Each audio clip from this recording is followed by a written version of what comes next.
ফার্স্টেই বলে রাখি, আমি কিন্তু হোম ডেলিভারি করি না, মানে হোম ডেলিভারির কোনো বিজনেস আমি করি না। নিজে রান্না করতে পারি, ভালো লাগে এবং রান্না করে খাওয়াতেও খুব ভালো লাগে এবং নিজেও খেতে অবশ্যই ভালোবাসি।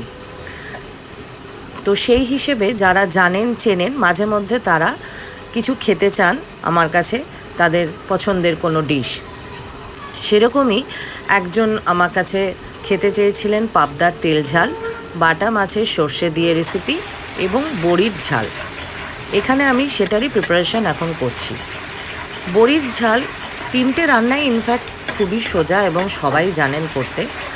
বড়ির ঝালটা তো খুবই সোজা, জাস্ট টমেটো পেস্ট দিয়ে এটা মেনলি করা হয়। আমি তার মধ্যে এক টুকরো পেঁয়াজ আর 2-3 টুকরো রসুন আর লঙ্কা দিয়ে বেটে করেছিলাম।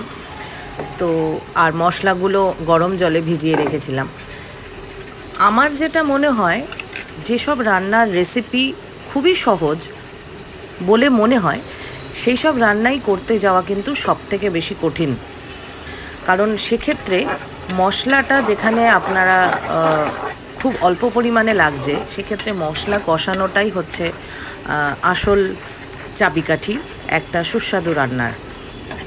তো অনেকে খুব তাড়াহুড়ো করে ভীষণ মানে হাই ফ্লেমে রান্না করেন, আমি সেটা কোনো রকমই পছন্দ করি না। লোকের জন্য বানিয়ে দেওয়া বা নিজের বাড়ির নর্মাল রান্না যে কোনো ক্ষেত্রেই আমি লো ফ্লেমে বা মিডিয়াম ফ্লেমে খুব ধীরে ধীরে মশলা কষানো থেকে আরম্ভ করে পুরো রান্নাটাই করতে ভালোবাসি। তো একজন ভালো রাঁধুনি বা ভালো শেফ এই জিনিসটাকে খুব ফলো করেন বলেই আমার মনে হয়। বড়ির ঝালে বিশেষ কিছু থাকে না। তো এখানে আমি 1 পিস আলু দিয়েছিলাম। খুব বেশি আলু খেতে অনেকেই পছন্দ করেন না, আর যদি বয়স্ক মানুষ হন তো তারা আলু বা নুন চিনি এগুলো একটুখানি কম পরিমাণেই খেতে পছন্দ করেন। তো এখানে আমি মশলা কষাতে কষাতে মাছ আমার ভাজা হয়ে গেছে আরেকটা সাইডে, এবং বড়ির ঝাল কমপ্লিট পাশের গ্যাসে বসিয়ে কমপ্লিট হতে থাকুক, এবং সাথে সাথে আমি এখন পাবদার তেল ঝালের মশলা প্রিপারেশন করছি। পাবদার তেল ঝালের জন্য আমি কালো জিরে কাঁচা লঙ্কা ফোড়ন দিয়ে তার মধ্যে 1 পিস ছোটো টমেটো দিয়ে যেসব মশলাগুলো ধনের গুঁড়ো জিরের গুঁড়ো সেগুলোকে তেলে লো ফ্লেমে খুব ভালো করে কষিয়ে নিচ্ছিলাম, যাতে কাঁচা মশলার যে গন্ধটা সেটা যেন পুরোপুরি চলে যায়। এবং পাবদার তেল ঝালটা বেগুন দিয়ে করেছিলাম।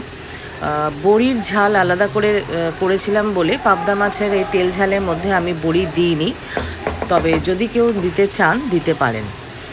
তো এখানে মশলা কষানো চলছে এখন, এবং তারপরে যেহেতু নিজে হাতে রান্না করা, সব কিছু ম্যানেজ করা, এবং রান্নাঘর যেহেতু আমার অনেক ছোট, তো প্রপার ওয়েতে ফুল ভিডিও করা অনেক সময় পসিবল হয় না। আজকেরটা তাই ছিল, এবং এত গরম আজকে ছিল। আজকে হচ্ছে 31শে মার্চ, ঈদের দিন। এত বিভৎস গরম ছিল যে আমি একদম ভীষণ কাহিল হয়ে পড়েছিলাম। বাটা মাছের সর্ষে দিয়ে রেসিপিটা এমন কিছুই না, নর্মাল রেসিপি ছিল, ওই জন্য সেটা আমি আর আলাদা করে দেখাইনি, আর টাইমও চলে আসছিল ডেলিভারি দেওয়ার। তো এই দেখুন বড়ির ঝাল, বাটা সর্ষে বাটা দিয়ে বাটা মাছ এবং পাবদার তেল ঝাল। এখানে 4 পিস করে আমি মাছ দিয়েছি, দুটো মাছই 4 পিস করে।